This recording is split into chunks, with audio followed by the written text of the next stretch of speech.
Last one back one time. Memories of you and I, elevated in the night. The sky was right there looking back at us. Pressure where my heart resides. Did your dirt and dim my light. Too much happens in my mind. I'm thinking how I've got a track of this.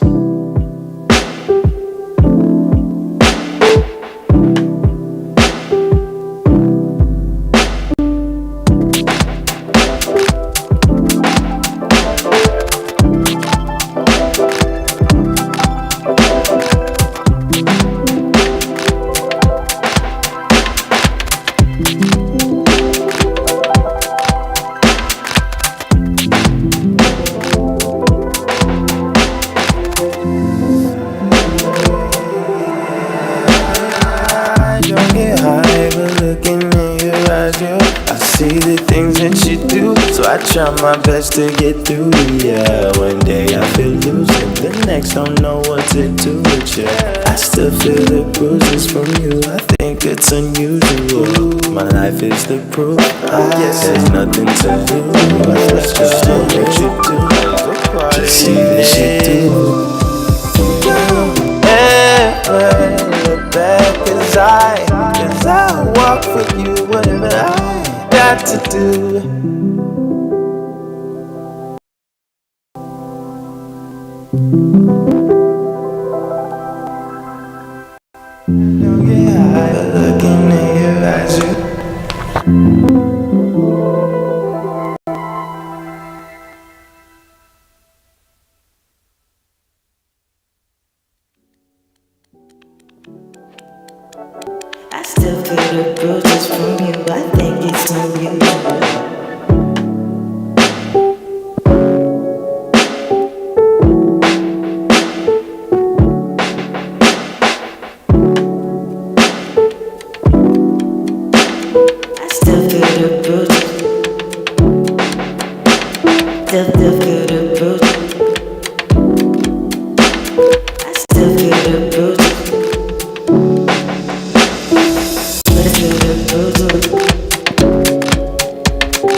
Looking at your eyes,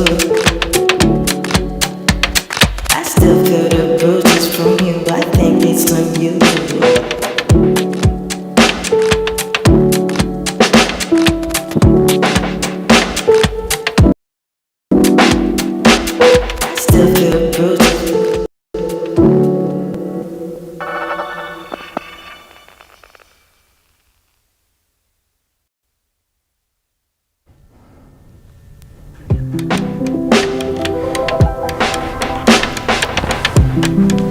What's going on, y'all?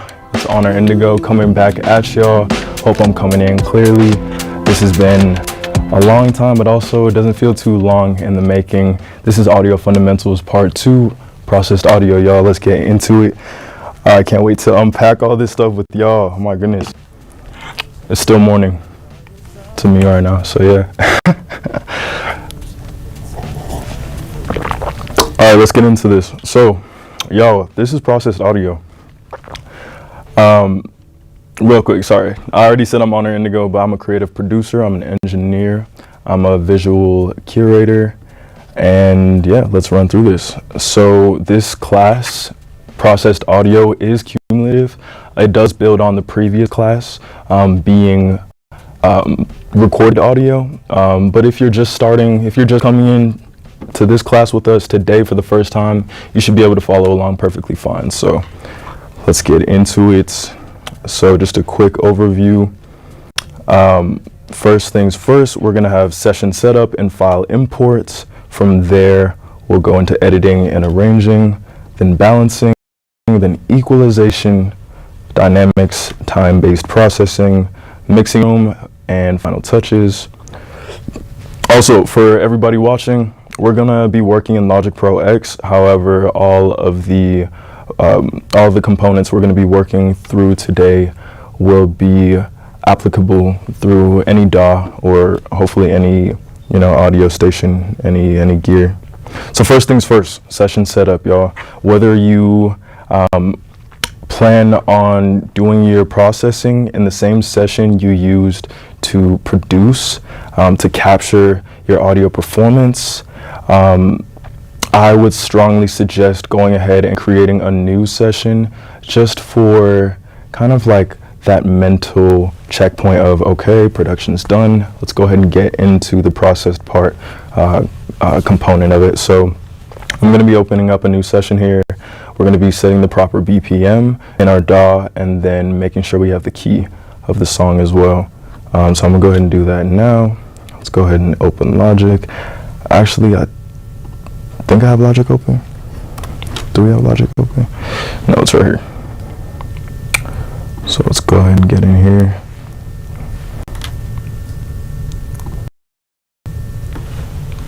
Now, you see, if you are opening a new project, you're going to want to make sure that you have all of your stems properly labeled.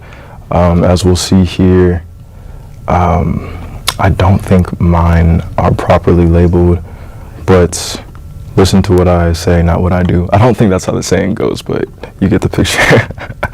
All right, so check it out. Oh, that's an audio, or this is an instrument track. That's fine. When you grab your audio tracks like this and import them in Logic, it'll actually give you the option to y'all seen The Office? Michael Scott, his drum rolls. It'll give us the option to go ahead and create new tracks. So let's do that. Wait, before I do that, I know that my BPM is 106. Actually, real quick, for my live users, let me just double check real quick. Right now I'm hopping into my production session. If you have no idea what's on my screen right now, don't worry about that. With you, okay, it's not even on here. Weird. TMD, huh? Interesting. Where'd you go? Tricky thing, you. That's fine. Okay, so anyways, let's import these files. MP3s. Create new tracks. It's going to create audio tracks for us. We're going to want to make sure these are dragged to the beginning. And then because they're not named properly, this is one of the things you want to make sure you have done initially so that it makes the workflow much more swift, much more effortless moving forward. So here we can solo our track and listen to what this is. Okay, so I know that is my piano track. Sweet. So I'll go ahead and name that piano. And we can tab to the next one. We'll solo that. Oh. What do we got here?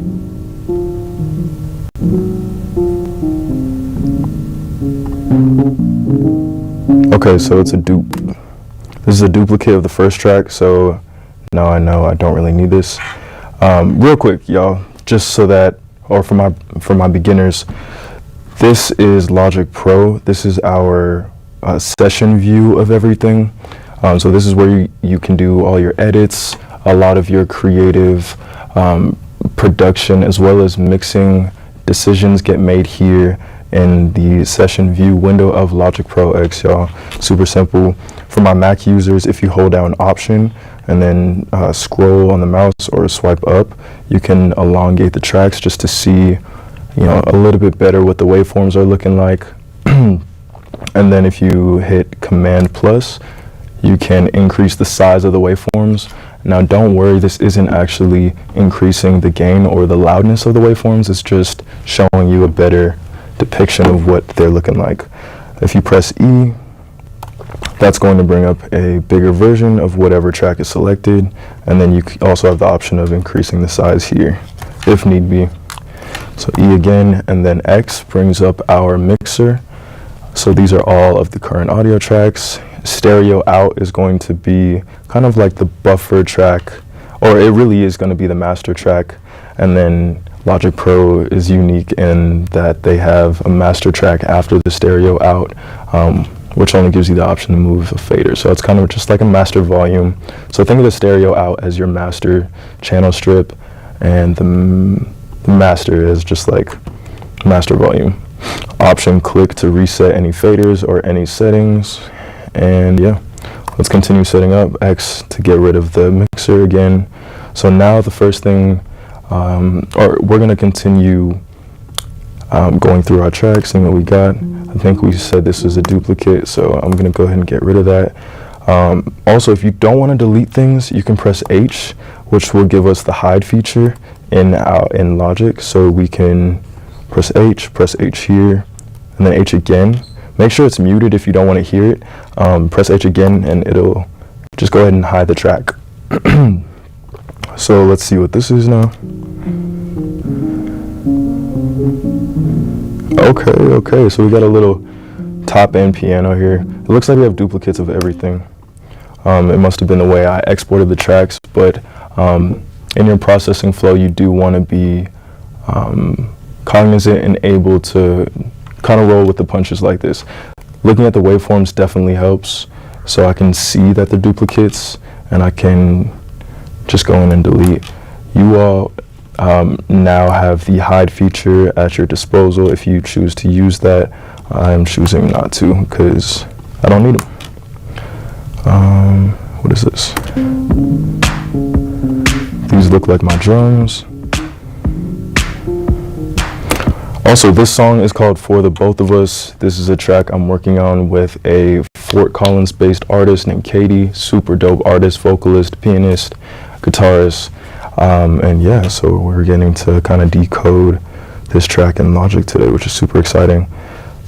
So let's get rid of the drum duplicate and whatever this is. I highly suggest listening to things before you just go deleting them, just in case maybe a track has an effect on it or something. But I can't make you stay. okay, we know this is vocals, so I'm gonna put Katie Vox vocals.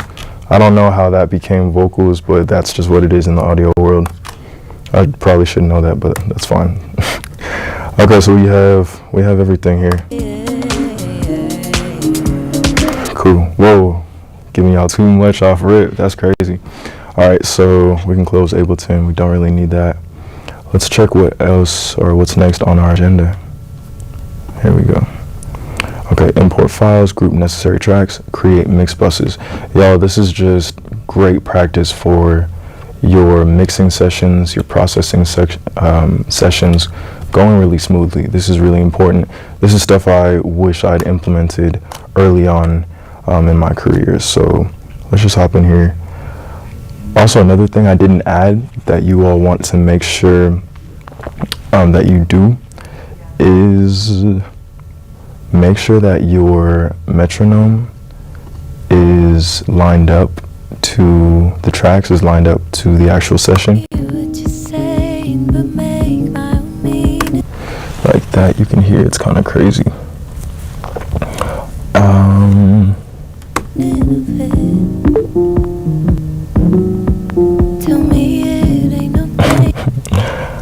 Interesting. So we can come in here.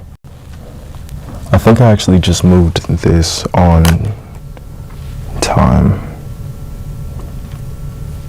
It looks about right.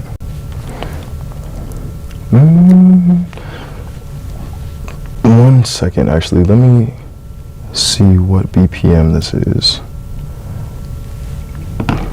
Pardon me, y'all.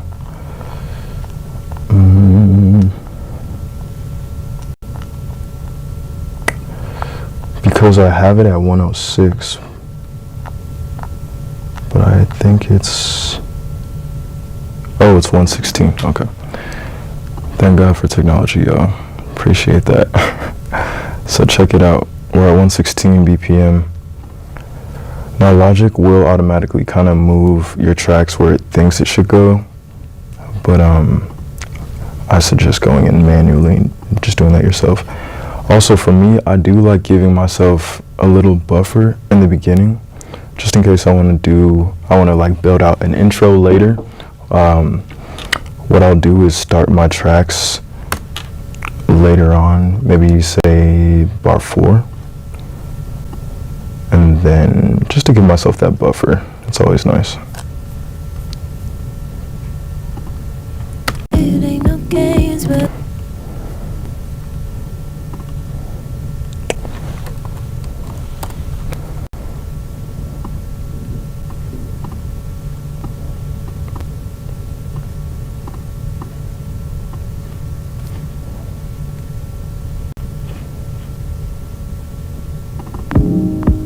I can hear what you say.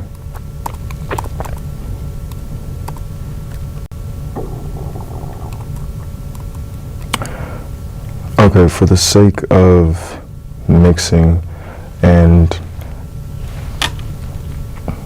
just for learning purposes, we're going to pretend that it is already lined up Hear what you're saying, but make my without the metronome. meaning of it.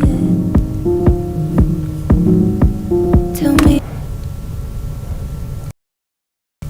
Just because it delay from what I'm hearing, y'all.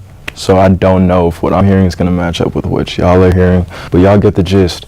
You'll be able to hear once you get your BPM matched to the actual tracks, if your tracks are working in tandem with your session, which is like, I don't want to say the least of our worries, but that's it's a pretty easy task.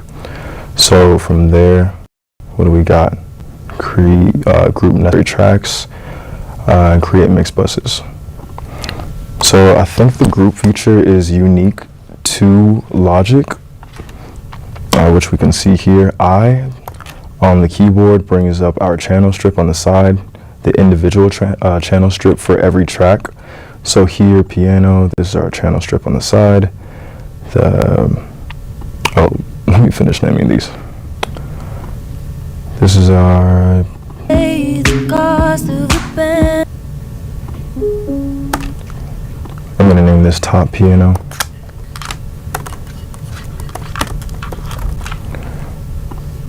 This is our wet bass. Cool little synth thing. And what's fun about this is you can name anything, whatever you want. Synth thing. What is this? Drums. I know it's drums. Looking at the waveform. Katie Vox. Okay, sweet. So off rip, looking at our instruments, I would want to have piano grouped. Grouping really just allows you to, if you want to mute or move faders or solo multiple tracks at once, you can group them together and kind of pretty much move and tweak the parameters of multiple tracks at once. And I think we will go in more depth in a later workshop, but for this workshop's sake, let's put the buses. So a mix bus is when you group, or is when you send like instruments, like audio tracks to the same auxiliary track, meaning their signal goes to, say like these for instance, your piano and your top piano, these will be going to the same auxiliary, or what we call a sub bus, from which we can throw our effects on, like processing, just things of that nature, so that we're not having to individually process them if we don't need to. So the way that looks is bringing up our mixer. We already have both the pianos, selected here. So then I'm going to change the output from stereo out, which is pretty much our master bus, to a new bus. This will create a new auxiliary track. So I put bus 1. We'll call this piano sub. For my Mac users, if you press Control T, get out of here first. Control T. That creates a new auxiliary in the actual session view, which is super nice. So I'm going to drag that under top piano. Now, as you'll see, when I solo this, we'll have both pianos coming through our sub bus.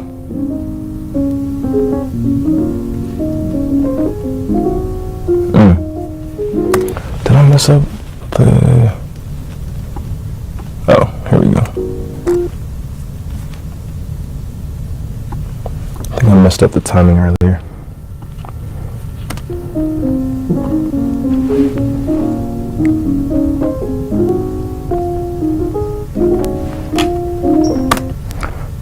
Controller, is that sounding crazy to y'all in there?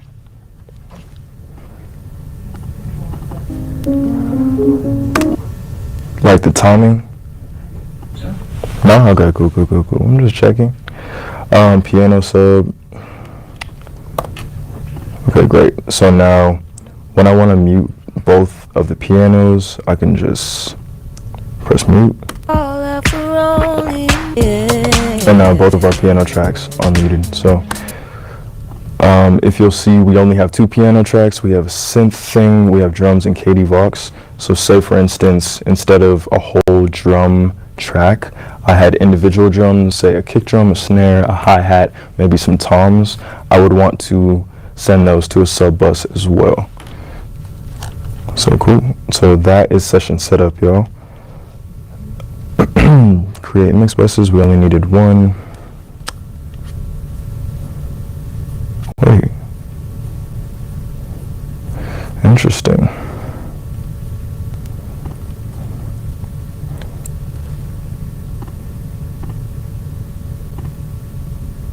What happened to my other slides, man? That's crazy. Okay, that's fine. 2, editing and arranging. Editing and arranging is super simple, y'all. What that looks like is when you have moments of silence and or low audio signal, editing is really just cutting those and making sure that they are faded in and out. Oop.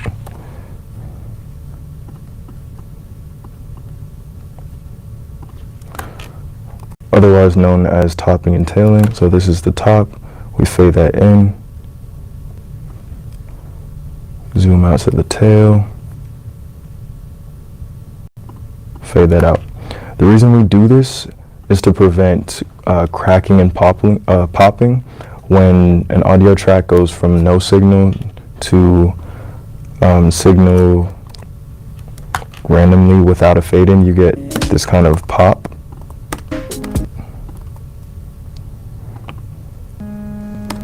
I don't know if y'all can hear that, but because we're going from silence to a signal, we're going to get a pop instead of a nice fade in here.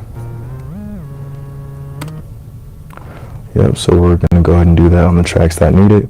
My drums, I actually didn't necessarily need to do that because I was using drum samples, so drums are good to go. For Katie's vocals, we can actually see here where we need to do that.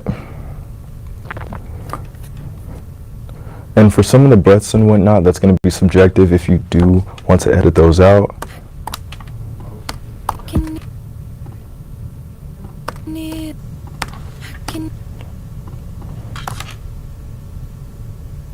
Well, first, let's just go in and listen. Always listen first. Don't need the silence.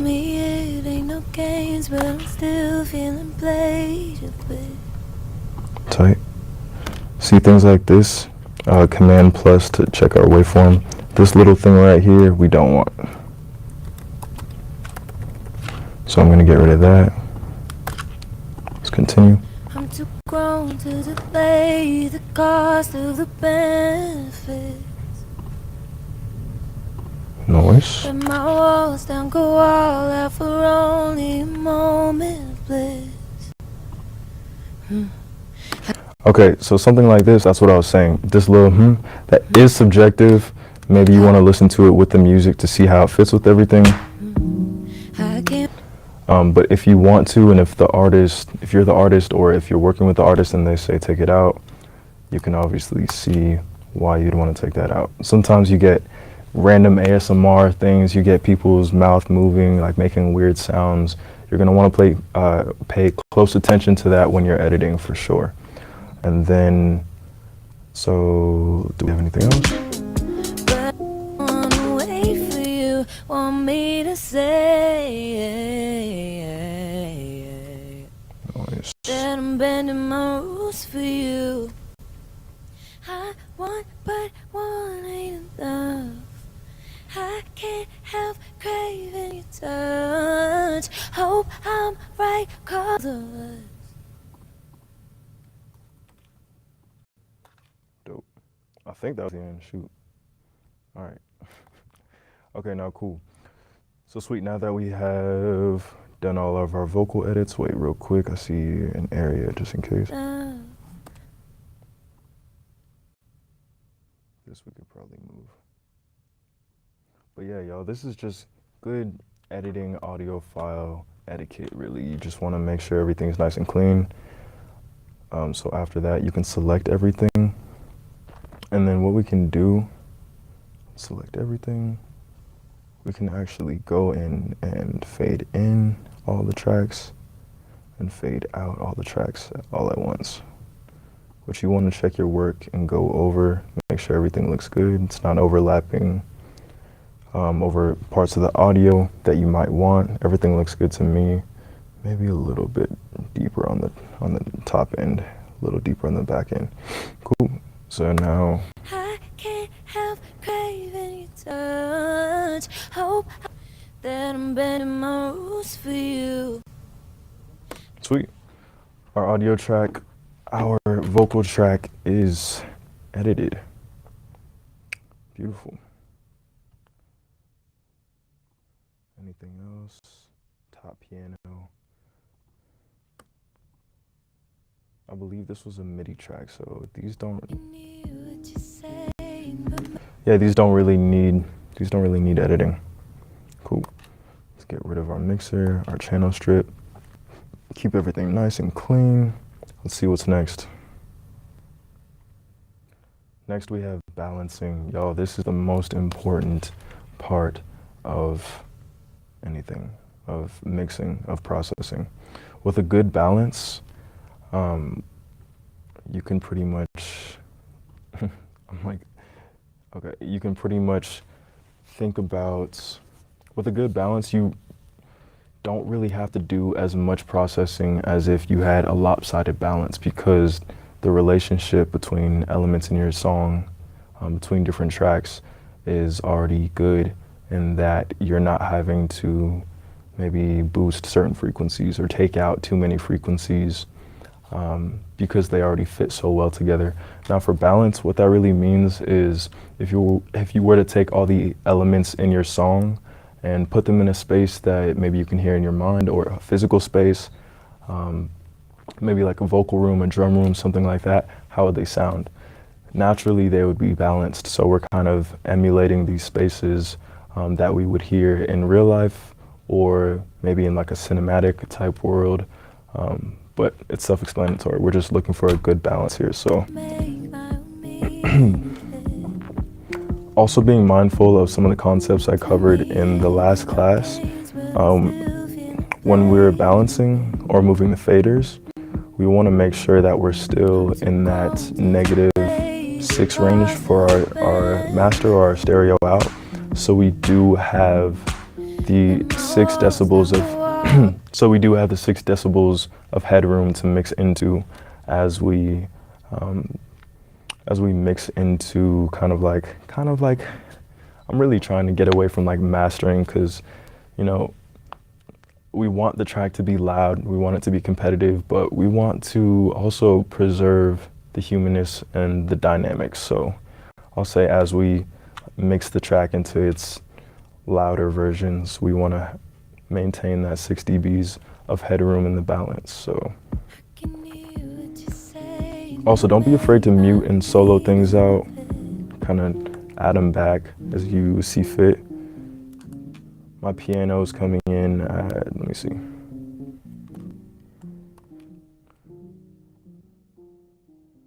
It's coming in at -18 with the top end. Ooh.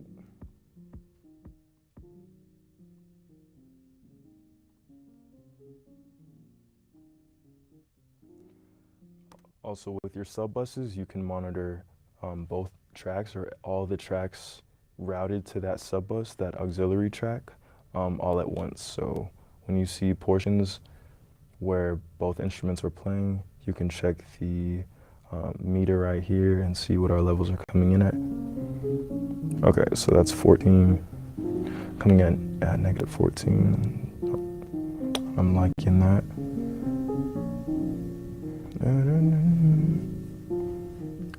Okay, let's add the synth thingy. Not everything.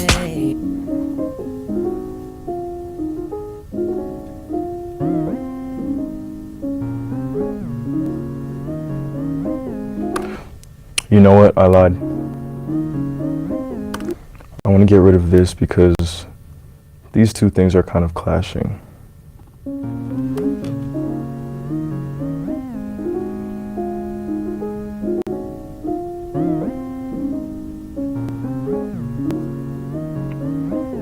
That's better. Okay, so our synth thing is coming in at negative 21. That's pretty quiet.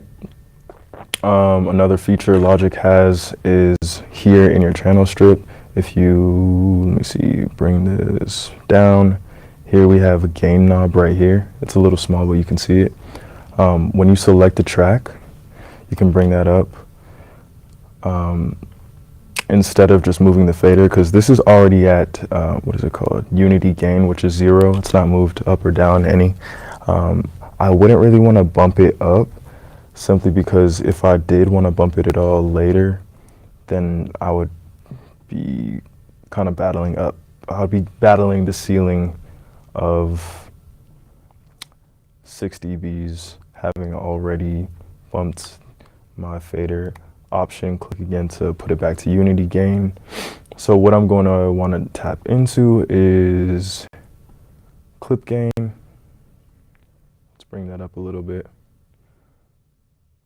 And y'all, please, small tweaks go miles. So like, take small steps with things, because it's not we're working on a whole song here, or whatever you're working on. Think about that track's relationship to everything else.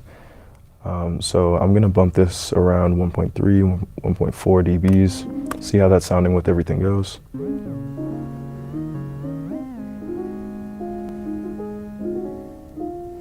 Maybe bring it down a little bit.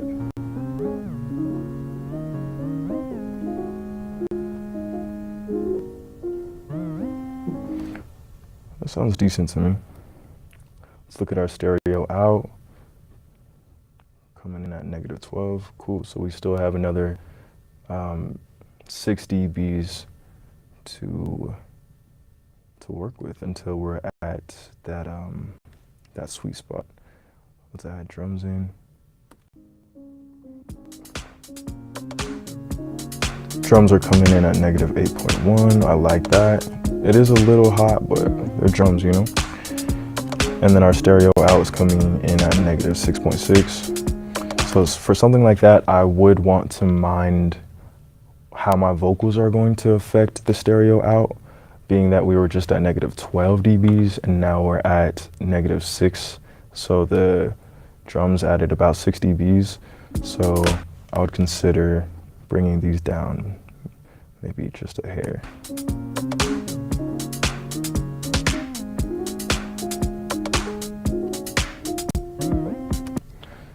Cool. So that's coming in at 8.7 now. Good.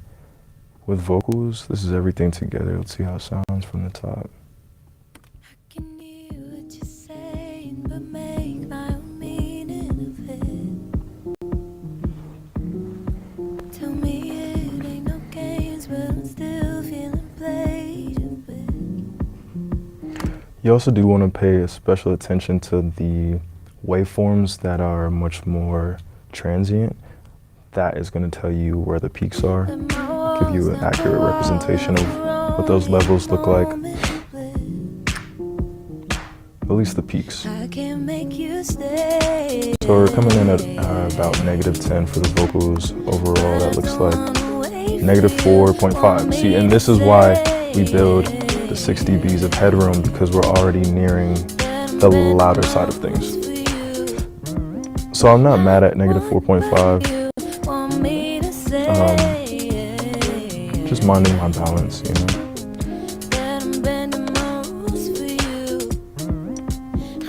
Okay, I'm happy with the balance.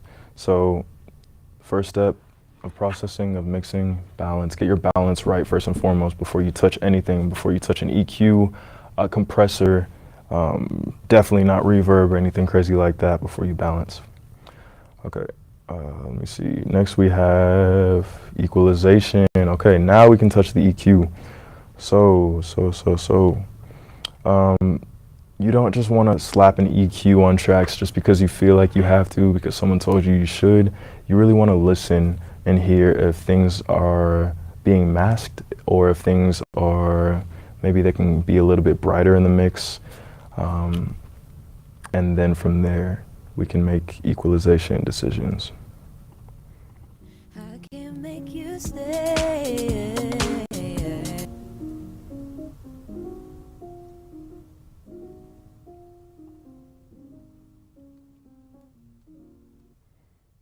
You know, I'm not mad at the piano. I like how the piano sounds. Also, don't feel the need to just put plugins on every single track too. Like, you don't always need a plugin on a track, especially if you got a good recording. Leave it be.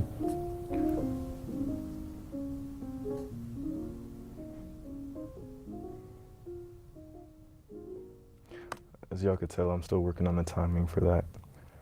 The synth thing. So this is kind of a more bass heavy sound. I'm probably gonna need to EQ this a bit. Let me see what that looks like. Double tap the EQ here to see what we're working with. Everything below like 60 is gonna be your sub bass information. Between like 60 and we'll say like 250, maybe 400 will be your bass. And then from there you have your low mids. From there, from about 350, 400 to 2K range brings you to mid and high mids. From there, you have your low highs. From here, yeah, everything above will just be your highs.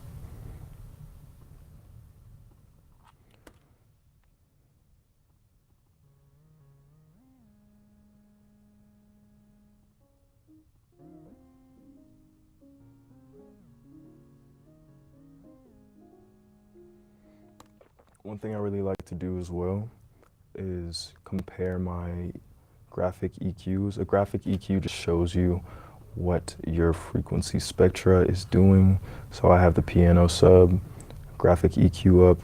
I'll bring up the synth thing, graphic EQ, and just kind of compare those. So our piano sub is kind of like low, mid, heavy.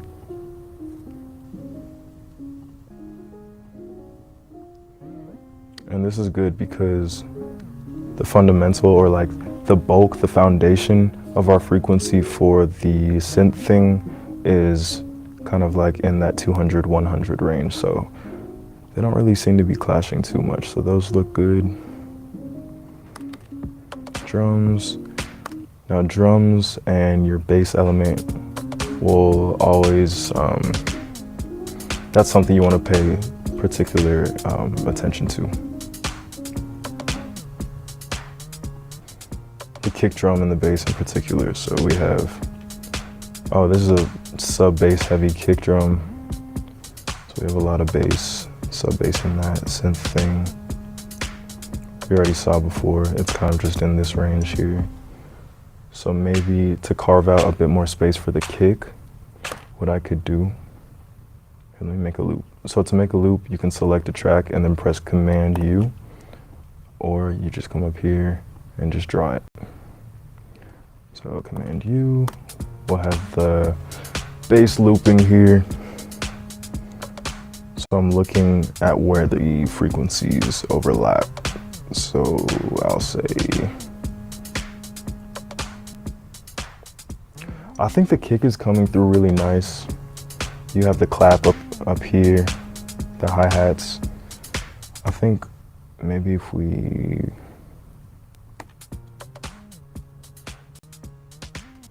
we just carve a bit of space for the kick.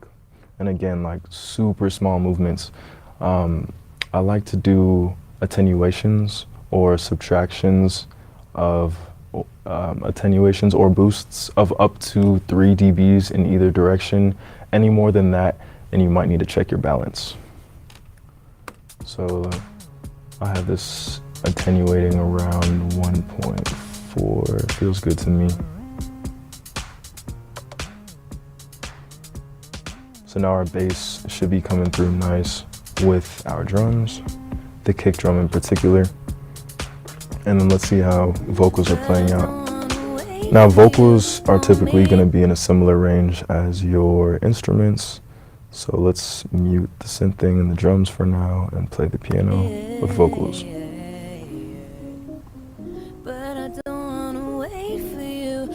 This is our piano sub graphic EQ.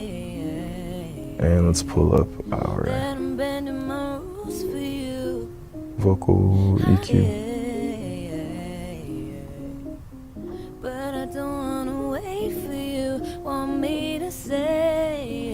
A good shelf EQ, kind of rolling off some of that sub information, what you're not really hearing, does go a long way as far as when you get to like the mastering or loudness part of your mixing, because those parts end up coming up and just bogging down your mix. So because Katie's voice isn't super bass heavy, she does have a nice range. I'm gonna roll off a little bit of those sub frequencies with the shelf EQ. Okay, our piano is kind of between 200 and 1K. Okay, what's nice about this track is they're not really clashing too crazy.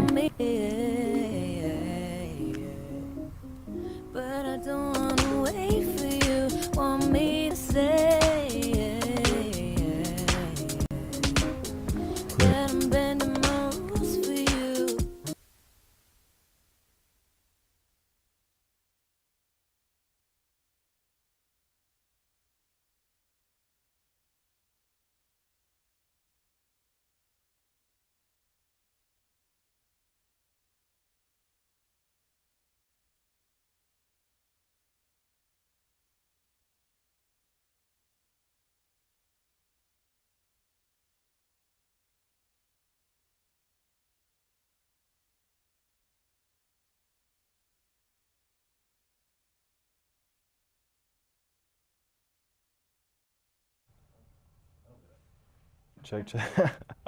Am I coming in? Yeah. Okay, sweet. Yeah, y'all, like I was saying, this is the part y'all have been waiting for. This is time-based processing, AKA reverb, and okay, we should be okay. We should be okay now. We good? All right, yeah, this is reverb and delay. So let's get a good reverb in. I think I went over this with y'all last time in, or maybe not, but for reverb, to get a quarter note reverb, which is a good starting place to build your reverb, you want to divide 60,000 by your BPM. So let's get our handy dandy calculators out and calculate that quarter note reverb. So 60,000 divided by 116 is going to give me 517. That's going to give you milliseconds. So 517 milliseconds, or pretty much a half second. So something like vocals. First and foremost, you don't want to put your reverb directly on the track. You want to send it to an aux track the same way we created the mix bus, except we're doing a send instead of rerouting your output. So send is just sending a copy of that signal to an auxiliary track where you can go ahead and throw whatever effect you want on. For me personally, I like making sure I have an EQ on there first. For reverb, you really don't want you don't want a lot of low-end heavy stuff in your reverb, nor high-end stuff. So I will roll off some of the highs and lows. But again, this is really subjective, but I would just suggest being mindful of your reverb muddying your mix with low-end or kind of it being a little harsh with the high end. So I'm just going to throw a quick high and low pass filter on. The low pass filter allows for high frequency to come through. Oh wait, low pass? Yeah, high frequency to come through. And the high pass filter allows for low frequency to come through. It's like a weird backwards audio nerd thing to call it that. But anyways, so bus 2, we have our channel EQ on there. We are going to put some reverb on there. Let's go with Space Designer. Now, because we are using an auxiliary track for our reverb, you want the effect 100% wet. That means it is all the way on. It's on full effect. From there, we can mix in however much of that signal we want to go to the track. Instead of manipulating our wet knob here, we don't want the dry signal. That would just duplicate our original signal, pretty much making it twice as loud, depending on how much of that signal we're mixing in to the auxiliary track or the reverb send. Yeah, so let me see. First things first, I'm going to start with 517 because we know that's our quarter note, and we'll hear how that sounds. And really just around that range is good. So it's going to let me get to 530. That's cool. And then again, a little bit goes a long way, so just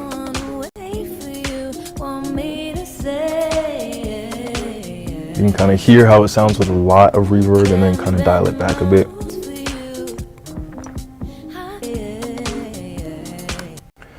Pre-delay is pretty self-explanatory. This is the time it takes for the reverb to come in after the initial signal gets run through the actual plugin. So yeah, play with that. Just get creative, y'all. Like, play with it. Size is kind of like the size of the room that is reverberating. So this is going to give us a smaller size or bigger size. For a song like this, I feel like a decent sized room is good. A little pre-delay is okay. Come back up to our quarter note. And then if you don't like how the quarter note sounds, half that, like go to an eighth note. For this, that would look like 2, 2, 10, 2, something like that, or double it to like maybe a second and some change. 517, look at that.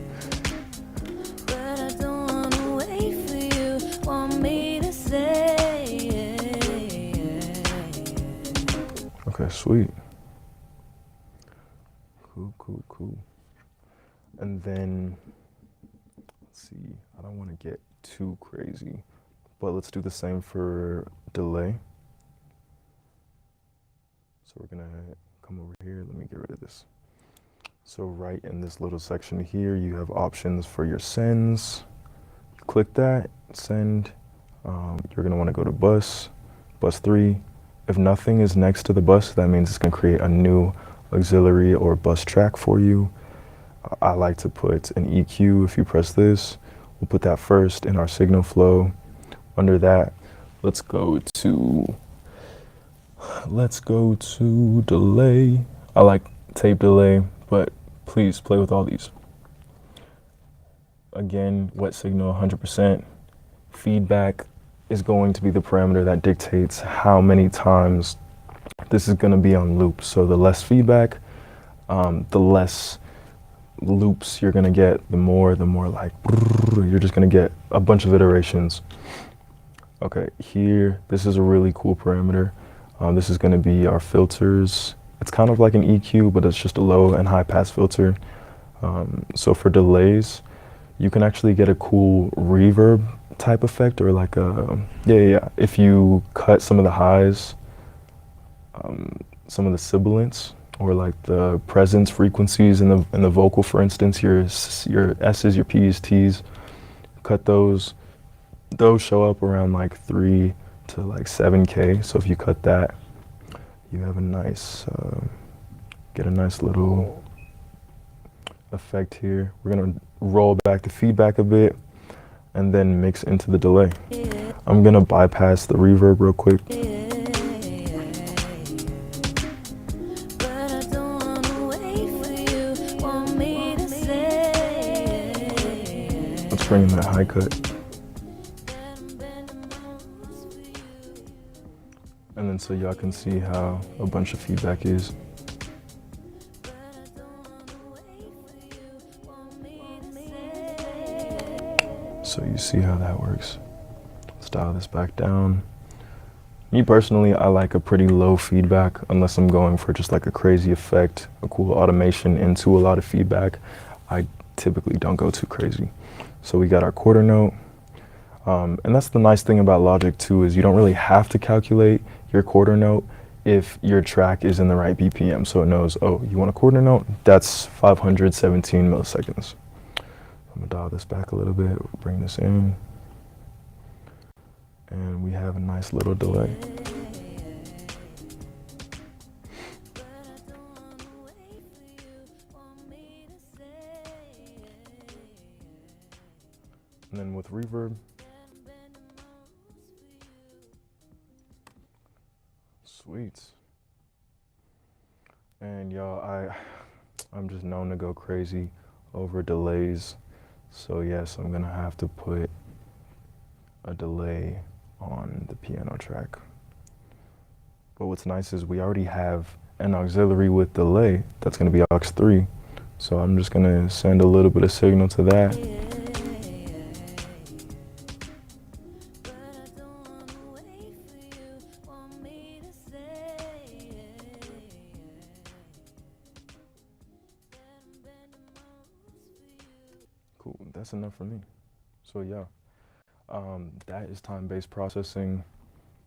Pretty self-explanatory, but it really helps to know what these parameters do and how to properly set them up so that you're not bogging down your individual tracks with a whole bunch of processing, where you could be engineering a little bit more efficiently and using maybe one plugin as opposed to several. So that looks like, or that's reverb. That is the delay, time-based processing. And y'all, we're in the mixing into our headroom phase because we have our balance. We got a nice little EQ. Luckily, the recordings sound great in themselves, so I didn't have to do too much. We have our time-based processing on Katie's vocal and the piano. We got some delay on the piano, delay on the vocal. Delay on drums is really cool too sometimes, but be careful with that low end. So yeah, let's see what we're coming in at as far as levels. I'll start from the top. Can hear what you're saying, but make my meaning clear. Tell me it ain't no games, but I'm still feeling played with. I'm too grown to play the cost of the benefits. Nice. Let my walls down, go all out for only a moment bliss. I can't make you stay,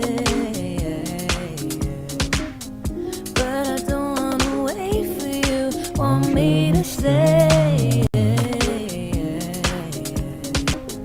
that I'm bending my rules for you. Okay, cool. I like that. I'm gonna dial back the delay a little bit. And as y'all can see, we're coming in at -4.6. This is such a good place to be, especially if I don't have to move the faders and we've already jumped past that -6 headroom buffer barrier. That's great. That means we have great dynamics because we started kind of in that -8 range. So now we're at -4, so I know we have at least like 3-4 decibels of dynamic range. So that's super dope. If you're not going for dynamic range, then okay, just increase it, just launch it, you know, just go crazy. But nah, we like good sounding music here, so I'm going to reset that to to acceptable. Yeah, let's get some mixing. I want, but want ain't enough. I I feel like that vocal's a little loud actually. I can't help craving your touch. Hope I'm right calling you bluff. Okay, sweet. Now for mixing into headroom, you really want to choose the... Also, this song isn't done, that's why there's just a couple verses, but it's all good. You really want to be... Let me see. We're going to cut it here. I'll cut it here. We're going to be throwing plugins on our master channel and using those plugins to mix essentially. So you don't really want to play with your faders so much after you've got your balance, after you've been tweaking things during your processing, not really during your editing, but during your whole flow. At this point, everything, the faders should be pretty much the last thing you touch, unless you're doing automation, which is more so a creative type of decision making, which in my opinion should happen earlier. But really, this is all subjective. So hopping back into it, let's throw a limiter on here first. Now all a limiter is, oh wait, do we do dynamics? Yo, we forgot dynamics. Let's touch on dynamics real quick before we get into mixing, you know, because that's super important. Real quick. I'll show y'all what a leveling compressor is. We'll go through compression real quick. So this is our compressor. We have a couple different kinds of them. These are modeled after real compressors. They're just going to give you different like tonalities, a bit different wiring, but it's really up to you which ones you want to use. So real quick, I'll use the original one. Your threshold is the point at which your compressor gets kicked into gear, it starts working. So say negative 20.5 dBs is my threshold. After your audio signal runs through it and past 20.5 dBs, then the compressor is activated, in which the ratio kind of dictates what happens from there. Right now it's at a 2-to-1 ratio. So that means for every 2 decibels that go past the threshold, 1 decibel is getting attenuated or subtracted, which leads us to our makeup gain. But before we get to that, what that looks like, what the attenuation looks like is exactly what it sounds like. It's bringing, so it is, you are subtracting some signal, but it's really taking away some of those higher end loudness parts of the frequency part of your audio track, bringing those down. So that would come down a bit. And then in your makeup gain, so say we ran the signal through, it took away 1 dB for the 2 dBs you pushed past the threshold. In making up your 1 dB lost, what you're doing is bringing up the lowest parts of that frequency or of that waveform, thus giving you a compressed version of what you had originally. So what that looks like is, say maybe a waveform like this goes through the compressors right here. It goes through the compressor. Using my hands is not a good depiction, but I could just use this. So that looks like this being run through the compressor, something like this. Your top end here being attenuated a bit, right, from the ratio. And then your makeup gain doing exactly what it's saying. It's like making up for the attenuation or the lessening of that signal, kind of bringing it back up to the same loudness it was, but not the same dynamics. What we've done is kind of tamed or taken out some of the dynamics with the intention of bringing out maybe more of those lower tones or quieter tones in your audio file. So yeah, that is compression, y'all. So what leveling compression does is it's a light form of compression that pretty much kind of brings your waveform into a more uniform form. So we have our compressor, and this one has a nice little excuse me, a nice little graph, a nice little meter for us so we can see what is going on here. I'm going to set my loop, so Command U.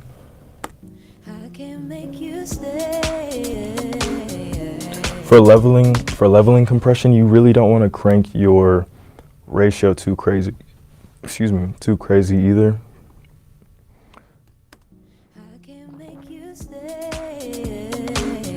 Okay, so right now,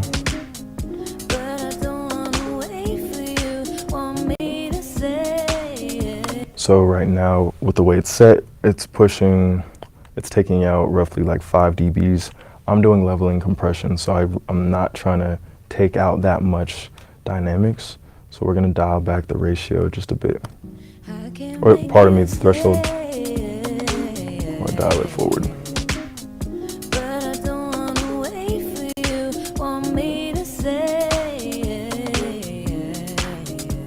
For leveling compression, we're really looking for like between 1 and 2 dBs of a dynamic range taken out, if that.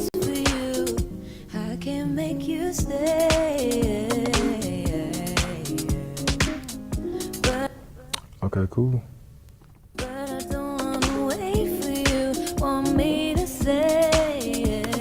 So I'm picking up maybe like 1.5 dBs taken out, so we make it up with the makeup gain here.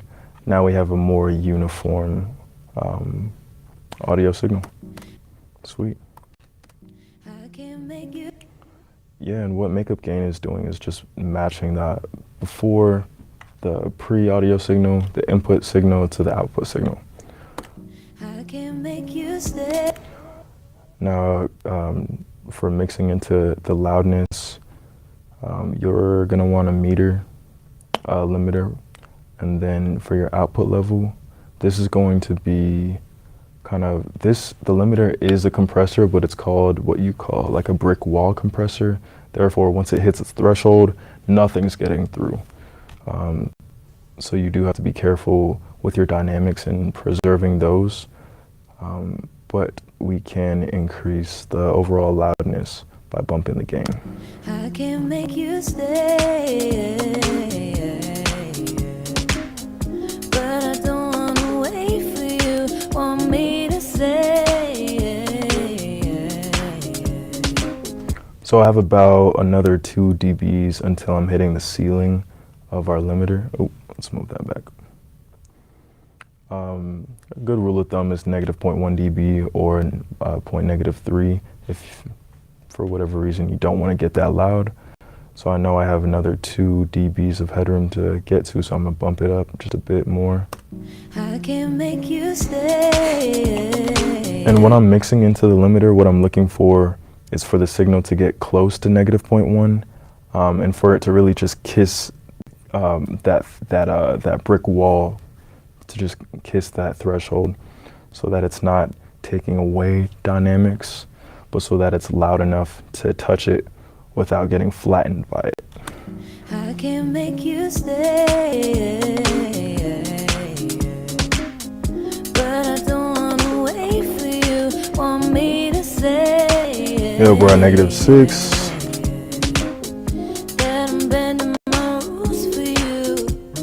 -5, good. We have another 0.4 to go.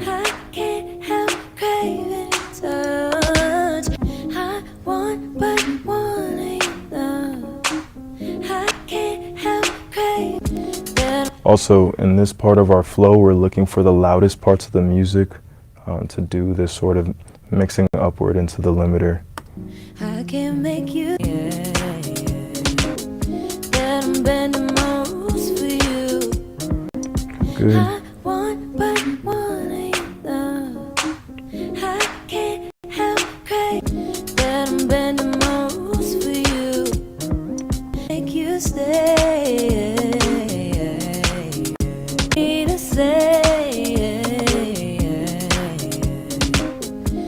Should be coming in at. Okay, that's great, honestly.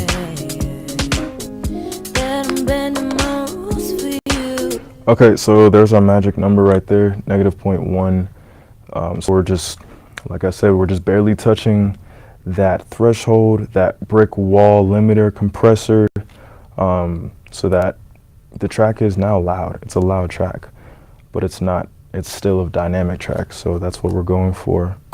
From there, let's see, final touches and export. From there, you just want to give the track a listen, make sure it sounds great. We've listened to this short track a couple of times now, so I know kind of where we are. But from here, I would say give yourself a little tail end just so it can roll off any reverbs or anything.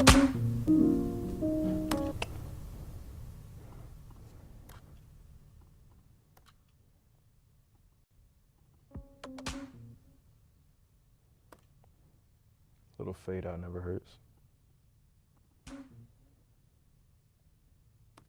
From there, a Command B.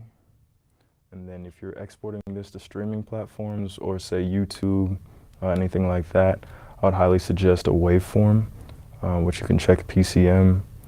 You can do MP3 too, which is not as good of a quality of an audio file. However, it's not too noticeably different. Make sure normalize is off because you already did all your mixing. That is going to make your track as loud as it thinks it needs to be. So check that off. Make sure offline is good. Don't need the audio tail. Bitrate, everything looks good. And interleaved should be on as well, if that's in here, which I don't see. That's fine. Wrong DAW. Okay. Choose where the track is going. When I'm lazy, I just put it on my desktop, but not that. So we're gonna find a good place for it. Let's go to here. Collaborations. Katie, this is our song. This is our bounce. What is this called? For the both of us.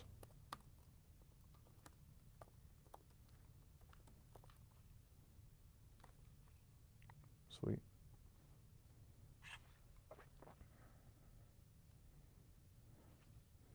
And then of course you always want to give that a listen. Yeah, go back and listen to it. If you need to make tweaks, by all means do that. Get different mixes, get your save as-is in order, you know, make different iterations, different versions of your tracks. And hit me if you have any questions, y'all. Yeah, I hope this was insightful. I hope y'all got a lot from this. I really enjoyed creating it for you. I don't know where all my slides went with all my cool pictures, but that's okay, y'all. We'll get to that. We'll have that dialed in by the next one. But y'all, thank you for your time, and I look forward to the next one. Peace. I still feel the bruises from you. I think it's unusual. My life is the proof. I guess there's nothing to do. Just do what you do. Just see the shit through. Look back, cause I walk for you, whatever I got to do.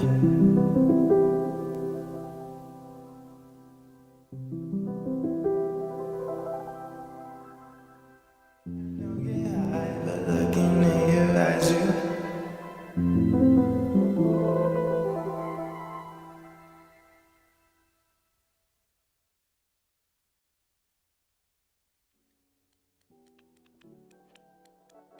I still feel the bruises from you. I think it's unusual.